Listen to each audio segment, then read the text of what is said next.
Hello बच्चों, मैं नेहा खंडेलवाल आपका स्वागत करती हूँ। बच्चों, हम पढ़ रहे हैं कक्षा 3 और हिंदी विषय में हमारा 15वां अध्याय है अटल ध्रुव। बच्चों, पिछली कक्षा में हमने इस अध्याय का अध्ययन किया था। बच्चों, आज हम करते हैं इसी अध्याय से संबंधित हमारे अभ्यास कार्य। तो देखिए बच्चों, सबसे पहले यहाँ पर आपको दिखाई दे रहा है उच्चारण के लिए शब्द जो कि इसी पाठ में आए हैं। हमें इन शब्दों का उच्चारण करना है, यानी इसे बार बार पढ़ना है ताकि हम इन्हें पढ़ना सीख जाए। तो करते हैं बच्चों इनका उच्चारण। पहला है ध्रुव, दूसरा है आशीर्वाद, तीसरा है क्रूरता, चौथा है तपस्वी, पांचवा क्या है ईश्वर और छठवां है प्रार्थना। अब बच्चों करते हैं हम प्रश्न उत्तर। प्रश्न नंबर 1 है, राजा उत्तानपाद की रानियों के क्या नाम थे? बच्चों, जो राजा थे उत्तानपाद, उनकी कितनी रानियां थी? उनके थी 2 रानियां। तो उन रानियों के क्या क्या नाम थे? तो इसका उत्तर है, राजा उत्तानपाद की रानियों के नाम थे सुनीति और सुरुचि। बच्चों, जो राजा थे उत्तानपाद, उनके 2 रानियां थी और एक का नाम था सुनीति जो कि राजा की बड़ी रानी थी, और जो दूसरी रानी थी छोटी, उसका नाम था सुरुचि। प्रश्न नंबर 2 है, सुरुचि ने ध्रुव के साथ कैसा व्यवहार किया?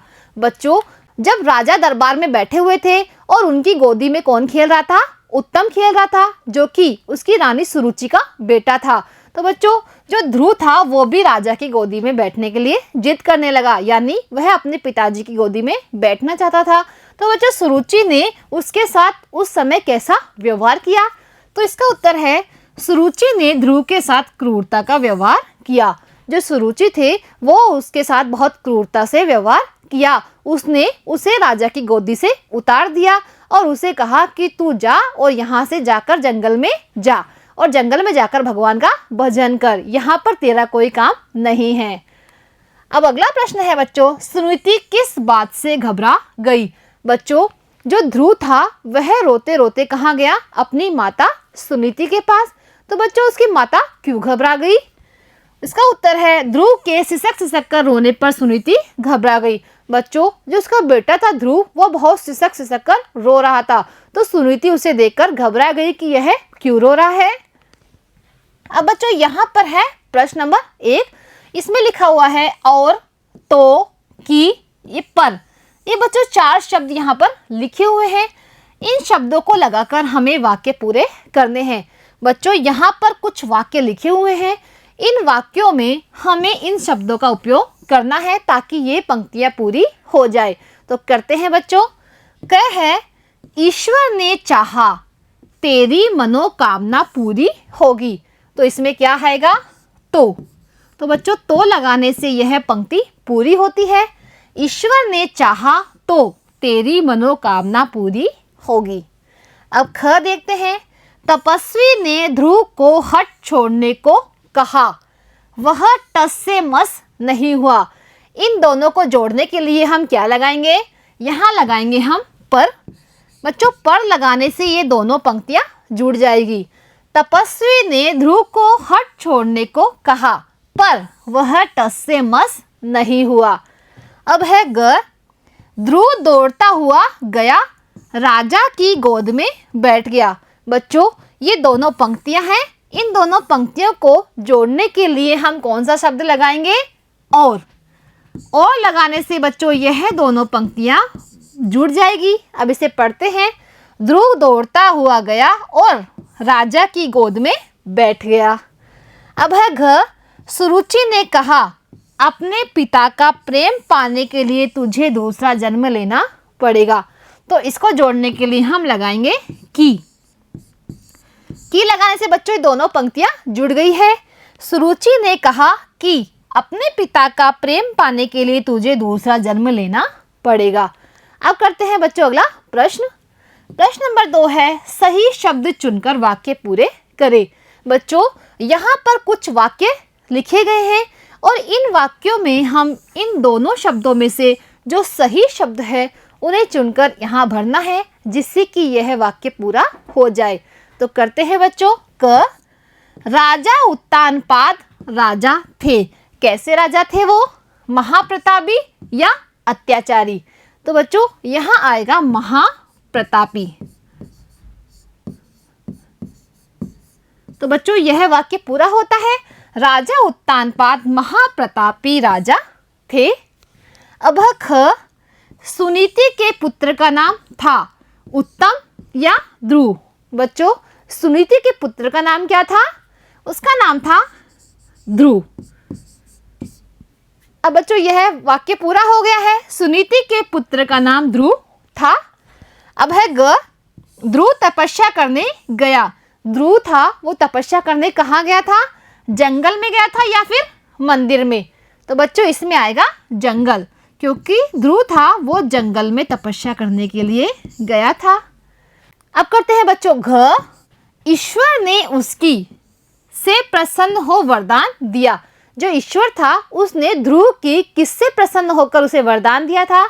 इसमें क्या आएगा बच्चों? भक्ति या शक्ति। बच्चों जो ध्रुव था उसने ईश्वर की अटल भक्ति की थी, इससे प्रसन्न होकर ही ईश्वर ने उसे वरदान दिया था। तो यहाँ पर आएगा भक्ति। अब देखिए बच्चों, ईश्वर ने उसकी भक्ति से प्रसन्न होकर वरदान दिया। अब है अनय, ध्रुव राजा बना और रानी राजमाता बनी। जब ध्रुव राजा बना था तो कौन सी रानी राजमाता बनी थी? सुनीति या सुरुचि? तो बच्चों ध्रुव के राजा बनने पर उसकी जो माँ थी सुनीति वो राजमाता बनी थी। तो यहाँ आएगा सुनीति। अब बच्चों करते हैं अगला प्रश्न। प्रश्न नंबर 3 है, ध्रुव किसका पुत्र था? बच्चों जो राजा उत्तानपाद था उसके 2 रानियां थी, कौन कौन सी थी? सुनीति और सुरुचि। तो जो ध्रुव था वो कौन सी रानी का पुत्र था? तो इसका उत्तर है ध्रुव सुनीति का पुत्र था। किसका पुत्र था? सुनीति का। और जो सुरुचि थी उसके पुत्र का नाम क्या था? उत्तम। अब बच्चों अगला प्रश्न, प्रश्न नंबर 4 है, सुनीति ध्रुव के साथ महल में अकेली क्यों रहती थी? बच्चों राजा उत्तानपाद के 2 रानियां थी, सुनीति और सुरुचि, लेकिन जो सुनीति थी वो ध्रुव के साथ अकेली महल में रहती थी। तो वह वहां अकेली क्यों रहती थी? इसका उत्तर है सुरुचि का सब आदर करते थे और सुनीति को कोई पूछता नहीं था, इसलिए वह ध्रुव के साथ महल में अकेली रहती थी। बच्चों जो राजा की छोटी रानी थी सुरुचि उसका ही सब आदर करते थे और सब उसी की बात मानते थे, लेकिन जो सुनीति थी उसका कोई आदर नहीं करता था और उसे कोई भी पूछता नहीं था, इसलिए वह महल में अपने बेटे ध्रुव के साथ अकेली रहती थी। प्रश्न नंबर 5 है, सुरुचि ने राजा की गोद में ध्रुव को क्यों उतारा? बच्चों जो राजा थे उत्तानपाद उनकी गोद में कौन बैठा हुआ था? उत्तम। लेकिन ध्रुव जब खेलता खेलता दरबार में आया तो वह जाकर राजा की गोदी में बैठ गया। तो जो सुरुचि थी उत्तम की माता, उसने ध्रुव को क्यों उतारा? तो इसका उत्तर है सुरुचि ध्रुव से ईर्ष्या करती थी। मतलब जो सुरुचि थी वो ध्रुव को पसंद नहीं करती थी, इसलिए उसने ध्रुव को राजा की गोदी से उतार दिया, क्योंकि वह चाहती थी कि राजा है उसकी गोदी में उसका ही बेटा बैठे, यानी उसकी गोदी में ध्रुव नहीं बैठे, सिर्फ उत्तम ही उसकी गोदी में बैठे, इसलिए उसने ध्रुव को राजा की गोदी से उतार दिया।